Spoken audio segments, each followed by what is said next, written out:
Shall we begin?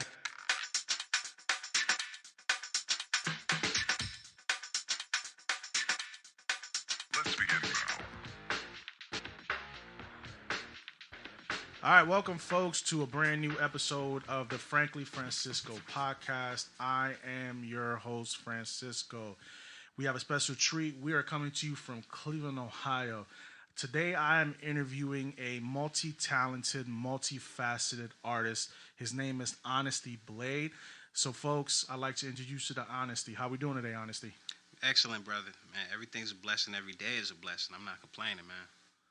So people who don't know your background, let people know what was your inspiration to get into music. The inspiration came from a few different sources. Definitely from the artists that I heard over the years out on the popular, But it was also a family inspiration. I have two uncles who did music, two uncles on my mother's side, and they did music along with my older brother who passed away. So I just wanted to keep up and do it with them. And when I started writing, I took it more serious over the years, and that led me to where we are today. So you're one of these artists who actually writes your own lyrics, and there's no ghostwriters involved. Because you know how the hip hop community is. If you're not doing your own stuff, it's it's a sin. It's a sin in the game. So are you one of these guys? You just write, even if you don't use those songs and those rap songs that you're doing, you keep them in the back of your mind for later on. Absolutely, yeah. Soul writer, no ghostwriters or nothing. So have you? What are the outlets that you use so people to get a taste of what you can do? YouTube, definitely. All of the digital streaming platforms, the Spotify's, the iTunes, Amazon Music, Deezer. I have a project out, and it's my first LP. It's called Son of Mark. My father's name is Mark. So that was the first project. If you want to see the videos, you can catch everything on YouTube, Honasty Blade Music at youtube.com. Sweet. So the album, the LP, was inspired by your dad? The name was. The name was inspired by your dad. So what is the most important song for you on that LP right now? That the song that you had the most passion for doing that hit home for you? That's interesting. A lot of them did. It's hard to say which one was the most. Right now, I have a current one that's hitting me the most, and it was the last entry onto my track list. It's the first track. Days of Rain, it follows it, but Raise Up 2 is the first track. And Raise Up 2 is the one that I added at the very last second. And it was 9 tracks. I had the last one as the 10th one, and it didn't seem like it was going to go to it, but once I added it, it seemed most appropriate. I guess that one, it impacts me the most because it's like the I'm here, Yeah, I get it. I get it. Your passion for music, it drives you. So it makes you want to go out and be successful. So you're using different outlets to do that. Are you collaborating with anybody right now? Do you have somebody in your corner that's helping you produce this stuff? Somebody that you want to mention that's helping you get to that point? Facts. My producer, Power Naps. Some may know him by Napoleon, DJ Highest Self. He has a few different monikers because he's a DJ as well as a producer. But all of the production by him, the mastering on the project was by Jason Remedy, Doc Remedy of Primal Rage. And it's really just a small in-house team, That's good. So you always got to have somebody in your corner that's backing you, that's helping you get where you want to get you where you want to be. The problem with the music game is everybody wants to use somebody, but don't ever want to give back to help open doors for everybody. And that's one of the most frustrating things that I found about in any business that you're in. People feel like, well, if I made it, you need to make it the way I made it. You know what I mean? And I tell people all the time, there's nothing wrong with collabing with people to get where you need to be. We got to be able to open doors. I don't think we do a better job of lifting each other up when it comes to that stuff. Man, Black Wall Street. That's all I got to say. We tear each other down. Yeah, and I think there's a stigma when it comes to the hip hop genre, when it comes to certain things like that. If an artist is coming up, they want to take advantage of that artist because he's new to the game. So, and I think that's something that needs to change when it comes to the record labels. You have black-owned record labels, but they're subsidiaries of major joints. label record companies. You understand what I mean? Look at Young Money. Look at their subsidiary. I believe they're a subsidiary of Cash Money. Yeah. And then Cash Money is a subsidiary of Universal. Yeah. So you can say you own your own label, but do you really own your own label? Right. It's the Dame Dash topic. You know, it's like you can call yourself a boss, but you're not until you're putting up your own capital. Right. And that's the facts. And you know, a lot of us we want the bragging rights that comes with being a boss, but it ain't all that. It's more work. So people don't realize, you know, it's hard to go, you know, 10 toes down all in the music like that because you got to eat.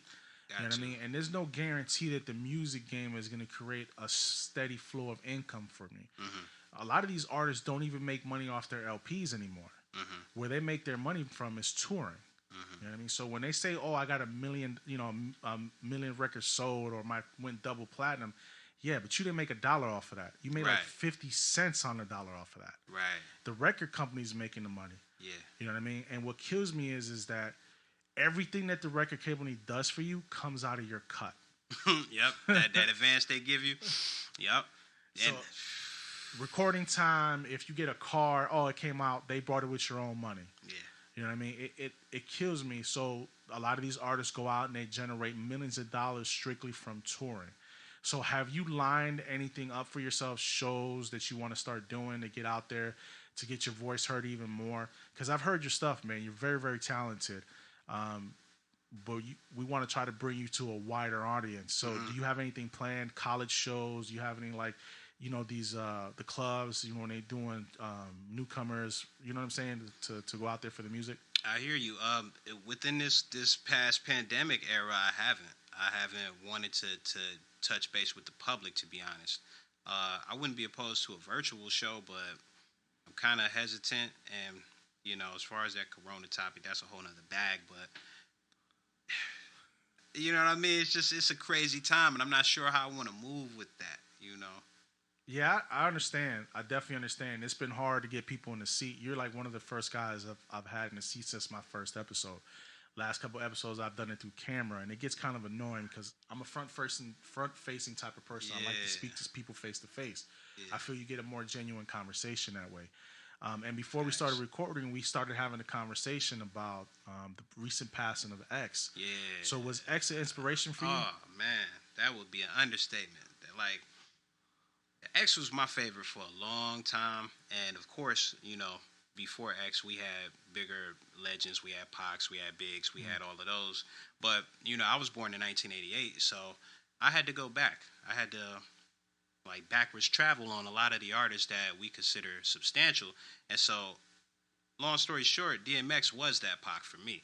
Like, Pac was good, but I felt like lyrically, X was more relatable to me because East Coast style, you know, hardcore, substance, you know, deep, strong messages. So X has always been one of my favorites. So X was one of my favorites as well. So I grew up in a different era. Yeah. So I grew up in the 80s and the 90s. I was born in 79. So, you know, I grew up with Rakim. Like, he's one of my top 5 artists of all time, period. Carousel, one.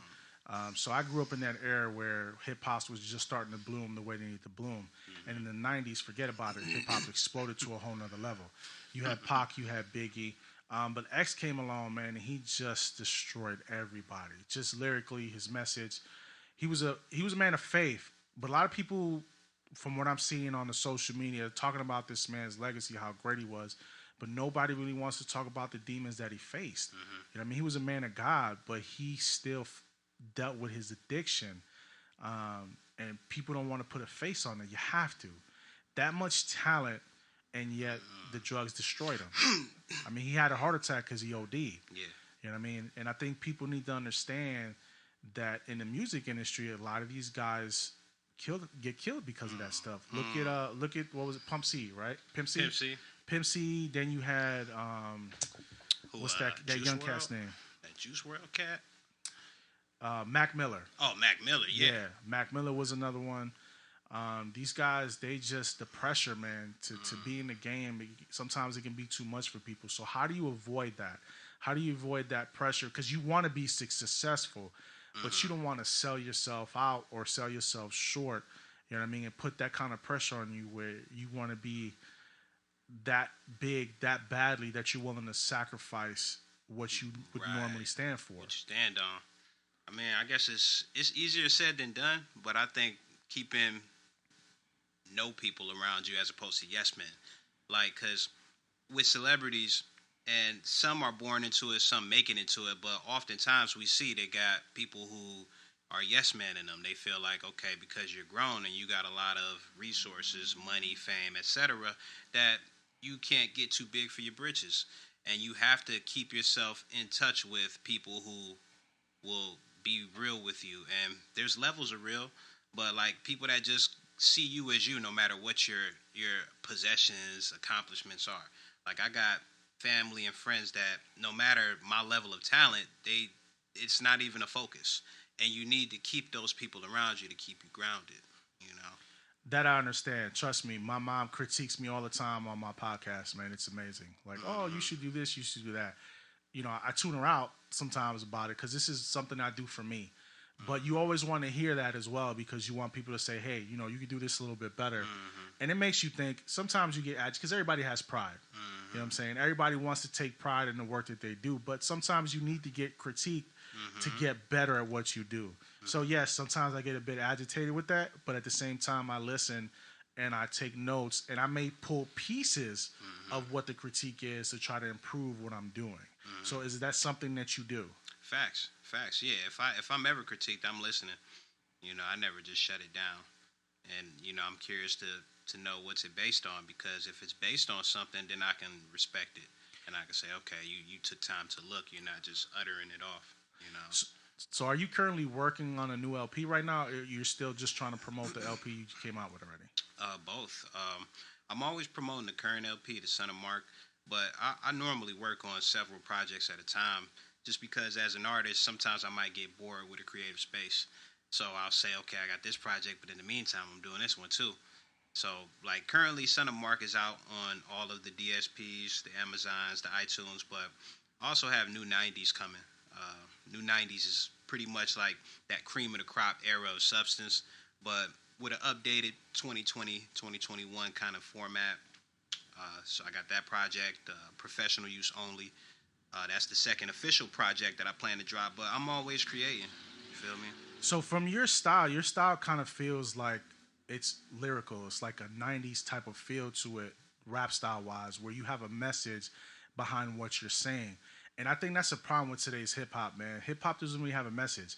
You have a good beat, and then you have garbage the rest of the song. I'm just keeping it real with you. You know what I mean? It's you have a beat. The beat is dope. Don't get me wrong. I'll listen to the beat by itself, and sometimes I feel if we had a lyricist with that particular beat, it would probably take that beat different. 50 times higher than it is already. You know what I mean? Yeah. That's an old mixtape trick. You know, a lot of cats in the mixtape circuit to take something that was out and they'd be so much nicer at it, you'll forget about the original artist. So what do you think happened to make that turn, man, from music, where it went from actually a meaning behind it to now it's all about getting high, you know, drugged up on, on perks and mescaline. And then the funny part is, like Future always talking about getting high, always talking about dope in the system. The man doesn't do drugs. It's all an entertainment act. It's all an entertainment, but that's the crazy part, though. Yeah. Like, you talk about it, but you don't live that life. Right. So, like, what do I think about that? Pretty much, like, it's a business. I think the turning point, and it's hard to say whether if there was a definitive turning point of when it left substance and became more about the show, but I feel like in general, like, anytime it becomes about the dollar, everything else becomes compromised. So art, sports, whatever industry we look at, as soon as the dollar is the main thing that we're chasing, it's like everything else just gets pushed to the side as far as morals and integrity, you know? I feel it. And I tell people all the time, money should be our servant, not our master. And right. I think Ooh, there we go. Yeah, but I mean, That's how I feel. It should be our servant. It should be working for us, not the other way around. Facts. It's just a tool. But people live for it, and people want it all the time, and people will kill for it. You know what I mean? People will sell themselves out for it. You can live a good life, man, without chasing that paper that way. You know what I'm saying? Mm-hmm. I know some underground artists. Look at Tech Nine. Ooh, the best example. That's the best example of an underground artist that never sold out. He was like, you know what? I don't need the industry. He became a multi-millionaire doing it on his own as an independent artist. Mm-hmm. And that's one of the hardest cats out there, man. Tech Nine is, yeah. All of us artists who may not be hip, do your research, because that's a prime example of who to follow. All right, so do you consider yourself right now an underground artist yourself? Facts, yeah, definitely underground. So what, for you, do you want to stay underground, or at some point would you like to go mainstream? I mean, honestly. Mainstream wouldn't be bad. It's just the right situation has to appear, and I guess I would have to determine what that is.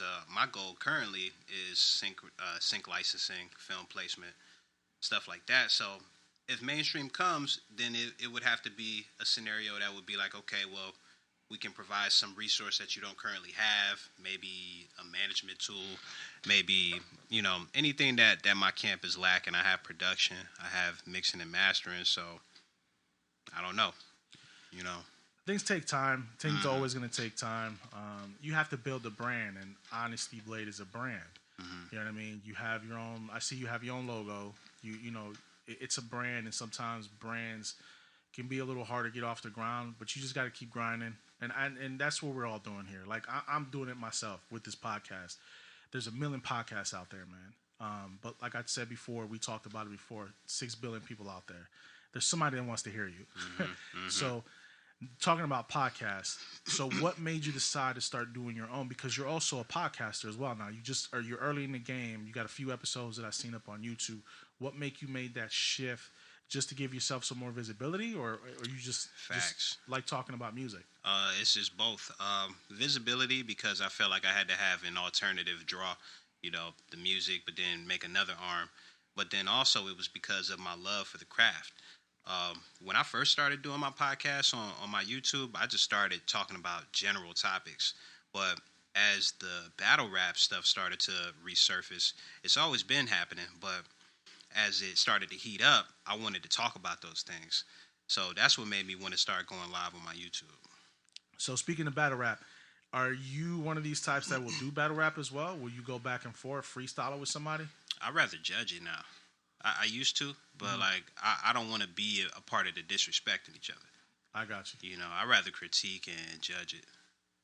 Yeah, because some of these battle raps do get a bit disrespectful. Yeah, they get kind of cutthroat, and these dudes take it to heart, and they don't realize it's just a rap battle, man. You're taking it too personal. It's business. You got to one up each other. And I think that's where a lot of beef comes from, where these guys really don't like each other and they want to up each other. It's a machismo thing. You know what I mean? And it gets old fast. Facts. That's all it is. It's more wrestling now. It's like, who harder? Like, I'm tougher. And they get corny because most of the time, and like now, the game is developed it's evolved to the point where now it's like legit like wrestling. Like, they'll have a face-off and they'll have both of the opponents get there and they have to act like they're upset. And it's like, cats are more trying to outman each other than actually compete with each other. Yeah, and it gets kind of. So, what do you think about the versus stuff right now that's been out the last couple battles? That's beautiful.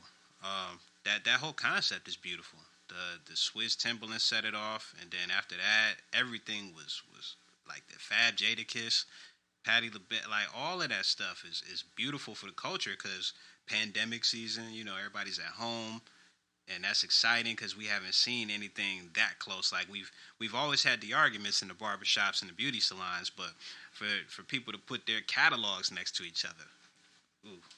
So which artist would you like to see up there next? Because we just had Cassidy go up there. So which artist is the next artist you want to see up in the verses?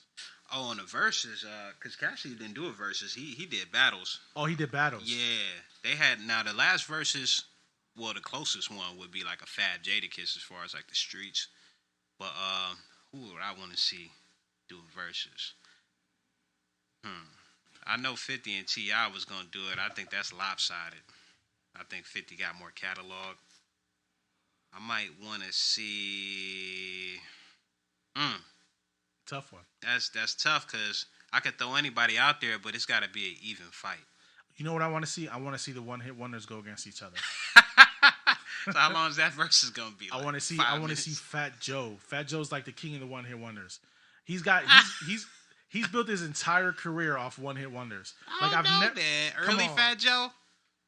I ain't saying he dope, but like he got a career. No, he got a career off one-hit wonders. Fat Joe. Listen, Fat Joe will come out with a new song every couple of years, and it'll be a banger. Yeah, it's like he's a new artist again. It's like a new artist again. He'll change his entire style up. When him and Pun were going, it was hardcore. They were it was all about hardcore. And then when Pun died, he had to lean back. You know what I'm saying? And then he came out with Ashanti with a love song. Yeah. And now his new joint that he has right now with DJ Khaled. Cornball. Right, that's what I'm saying. That's what I'm saying. Like, he's built an entire career off one-hit wonders. You know what I mean? That's his whole career. There's nothing wrong with that. Yeah. You know what I mean? But he's expanding into other things. He does other things to make money. Yeah. But I would love to see him versus somebody in that spectrum with this one-hit wonders that come out. But I don't know who else has those hits where they come out, you know. Game is trash, bro. I'm sorry. People gonna be mad at you. They can be mad all they want to. He's trash, and the reason I say he's trash, once he left G Unit, his career went in the shitter. I don't care what anybody says. Look at Young Buck. Mm. His career went in the shitter when he left G Unit. Yeah. You understand where I'm coming from? Yeah. 50 put all these guys on. Yeah. You know what I mean? Yeah. And the Game, you know, don't get me wrong, Game represents where he comes from, and that's all good and that's all great. But his music outside of the West Coast, ain't nobody listening to that here on the East Coast. Nobody listening to that to the Midwest or in the South. His stuff is all West Coast stuff. Nobody's popping that here. And I've never been one of these guys that like West Coast music. It wasn't me. Nobody from the West? But besides Pac, obviously. But then technically, Pac was born in New York City. Yeah. And raised in New York City part of his life. Yeah. So if you listen to his cadence and you listen to his style, he has some of that East Coast in his music. Yeah. He represents the West Side. Yeah. He represents, you know, LA and all that. But if you really listen to his music, a lot of his style and cadence you can pick up a lot from the East Coast, from New York. Yeah. Facts. You know what I mean? So a lot of people don't realize that. Oh, he's West Coast. He was from New York, bro. Yeah, he's born there. Facts. You know what I mean? So, but I've never been a side like Lil Wayne. People love Lil Wayne. Lil Wayne to me is trash. I'm sorry, he's trash. Yeah. Never Never liked Lil Wayne. His music is any songs? No. Some of his songs are dope. Don't get me wrong. Like he's not. For people to say he's one of the best artists of all times, it's like a slap in the face. Yeah, facts. I mean, because it come from the school of thought, and like I was gonna ask you, like you like earlier Wayne? I do like earlier Wayne when he was true to himself. You know what I mean? But a lot of these guys, once they start look, biggest example of that is Snoop Dogg. Okay. Snoop Dogg. Early Snoop Dogg was and I don't even like West Coast rap, but early Snoop Dogg was a monster. Yeah. You know what I'm saying? His stuff was on point. He was a dog. But at some point, you can't rap about the same stuff anymore because you're not living that lifestyle. Nah, yeah. You know what I mean? You can't say you on the corner selling drugs because you ain't. You're a multimillionaire now. Yeah. You know what I mean? You can't sell that. You ain't living that life. And then he's gotten away from trying to still portray that life. Yeah. You know what I mean? But when he first started moving away from that life, he still tried to show that he was about that life. He ain't about that life. Yeah, you can't, you know, that's like 50 Cent now saying, like, I'll murk you. Like, no, you won't. Like, chances are you're not. He's not. He's not about that. He's about making money now. You know? He's a businessman. Look at, what's his cat's name? He was a CEO. Rick Ross. This dude, see, Rick Ross is smart, and I'll tell you why Ross is smart. What he did is he still portrays that lifestyle, but he elevated it. Okay. So he still rocks the chains. He still acts like he's the dude, but he's making money with investments now. He ain't dumb. Mm-hmm. Waka Flocka the same way. Waka Flocka had an interview, and he was like, "Why am I still rapping? I'm a millionaire." I think I seen that. I forgot what platform. Yeah, he's like, he I'm a millionaire. He impressed me. Yeah, he's like, why I gotta rap? Mm-hmm. He's like, I'm a multi-man. I don't gotta live that lifestyle. I'm gonna make my money in investments now, and buying property and doing those different things. You know what I mean? But sometimes these artists get caught up in that lifestyle and they don't realize, hey, there's another way out of here. You can still make good music. You ain't gotta act like you a gangster. You ain't no gangster. Yeah, right. And it's cool to say that. It's cool to be real and say I'm not. But a lot of cats, they haven't gotten to that growth. You know? Like, one of my favorite artists right now is J. Cole. J. Cole? Because he's the closest I've seen right now to, like, 90s hip-hop. Yeah. He has a message behind what he's saying. Yeah. You know what I mean? But a lot of these other artists, all they are is just a beat. Yeah. That's it. I love that God's Gift. That one with the Crooked Smile. Yeah. And that project was cold. Once he got, I'm going to be honest, once he got to that Forest Hills Drive, I wasn't real excited. You know, and arguably, a lot of people feel like that was their favorite piece of work. But I just lost interest around that time, and I'm not sure why. It's like Kendrick. Like, Kendrick came out hard, and then he fell off. Like, what the hell happened to him? You think he fell off? He ain't been making music. Since that. Have you heard anything from him? Nah. The last project was what, Damn? I haven't heard anything from Kendrick. These guys start getting money, man, they get disinterested. You know what I mean? It's very natural, yeah. It's real, because it's hard to, like, those are two different worlds, like having the hunger and then being in the celebrity. Right. It's two different worlds. And, like, some people can do it. I guess it depends on how true you are with your art. But even as an artist, you're going to have phases where you're just not real on it. You might just be like, forget it. So you said yourself that sometimes you'll start a project and you'll get bored with it and move it to the side. And do you ever come back to that project to finish it? Yeah, most of the time. Most of the time I do. That's why I keep like 4 or 5 of them operating, because I might get in a different bag on Monday and then I'll be like, I feel like this beat might go to that project. Yeah, yeah. You know? So it makes sense. It makes sense. So the new LP you're working on, have you recorded any songs for that yet? Or no? Yeah. Professional use only. I got a lot of songs in the stash because I'm always recording. So the process just becomes what fits this, what theme. So I'm probably, to be honest with you, maybe 50 or 60 songs in the stash as far as what ones might be considered for it. So typically, how long is a session for you in the studio? It's relative to what I come there to do. If it's a mix session, then it'll go as far as we want it to. Mm-hmm. You know, if we up at like 2, 3 in the morning, if the ideas are still flowing, we keep it going. If it's a session, if I do like 1 or 2 tracks, it just depends. So you don't treat it like a business then? Like Eminem is funny because we were seeing something about M. Akon was talking about he was collaborating with M, and M comes in the studio at 9 o'clock in the morning. He'll have a lunch at 1, and then he's out of the studio by 5 o'clock in the afternoon. But he's gotten to that point where he doesn't need to be in the studio till all hours of the day. Yeah. But I think I find that funny because he still has passion for music, but now he treats it like a 9 to 5. Mm-hmm. It's not something that he needs to do and go in the studio for. But lyrically, though, a lot of people give Eminem flack, but the boy can, man, his skills are ridiculous, man. They need to give him the credit that he deserves. I don't think he gets enough credit. For real? You don't think he do? Nah, man. People bag on him all the time, man. You got major artists that throw salt on his game. Snoop Dogg was throwing salt on him. What'd he say? Saying that the hip-hop community wouldn't miss him if he stopped rapping. I don't know about that. Those are the words he said, yeah. I mean, would they miss him? I mean, I feel like he's proven enough, so I don't know what he would need to be here making more music for, but if it's your passion, you still licensed to do it, so. But I don't feel like people, I don't know. Eminem got his own fan base, so I'm sure they'll hold him down no matter what the world is saying.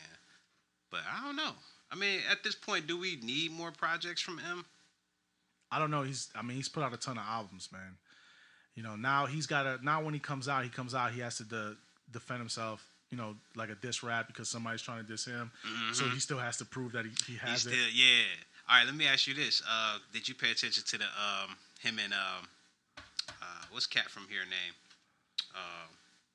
I don't even process dude. That's why I can't remember his name. Oh, you talking about Machine Gun Kelly? Machine Gun. Yeah. How'd you feel about that? I tell you what, man. I think Machine Gun held his own though, man. He did, didn't he? He didn't back down. Machine Gun didn't back down. It was pretty good, wasn't it? It was pretty good, man. But everybody gonna give it to M because M's M. But at the end of the day, he came hard at M. He did. I still think M won though. You do? Yeah. I don't know. I thought it was pretty close, man. Killshot wasn't that great to me. You don't think so? Nah, man. Killshot wasn't that great to me.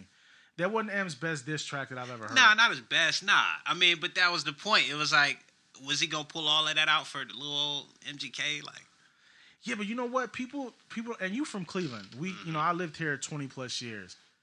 people need to give MGK his props. Yeah.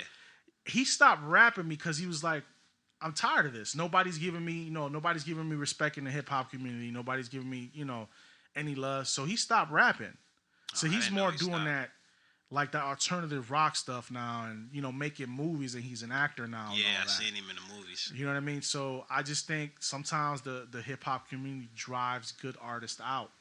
You know what I mean? They don't give people an opportunity to get to that next level, which is crazy to me because like I said, there's 6 billion people on the planet, man. Mm-hmm. There's an ear for everybody. For everybody. We can share audiences. You know what I mean? It's like the underground, like Jadakiss to this day is underground now. Is he underground? He's still? underground. Jadakiss underground. Right now he's on. Where do you hear a lot of his stuff? Do you hear stuff radio play? The last commercial song he had was that song when he talked about why the president got to be black. Why? Why did Denzel have to be a bad guy to win the Oscar? I mean, that was his biggest look. He had some looks after that though. I think a lot of his stuff now. You hear a lot of his stuff. It's underground. Because I look at it like, all right, Jadakiss already established, so I feel like underground is when you haven't broke yet. Jada's already in the industry and established. I just feel like he might be B or maybe even C level as far as celebrity. But what kills me is that when these artists try to maintain a certain lifestyle that they don't live anymore, like Jadakiss go hard to this day. But he ain't living that gangster shit no more. Nah, I don't think so. I don't even know if he might sell drugs, but I wouldn't see why. He probably would if he. I don't know. I guess I look at it like if you're a businessman, you got a juice bar, you got other investments. Why would you still sell drugs? Like, well, some of these cats want to, like I said, some of these cats want to keep that image, and it's not real. But look, man, we could sit here and talk for 5 hours when it comes to music stuff. Yeah. But we're going to wrap it up. I appreciate everybody listening in, who's going to listen in. Go ahead and check out Honasty Blade. He is on YouTube with his podcast channel. He is on SoundCloud. You can find him on all streaming platforms as well for his music. Check his LP out. Is there anything else you want to promote for yourself? Get that Son of Mark, stream it, share it, tell people about real hip hop, put it in their faces, scream in their faces. If they stop being friends with you, just say okay, and support real hip hop, man. All right, folks, I appreciate you. This is Francisco, and we will see you next time on the Frankly Francisco podcast. Have a good night, folks. Peace.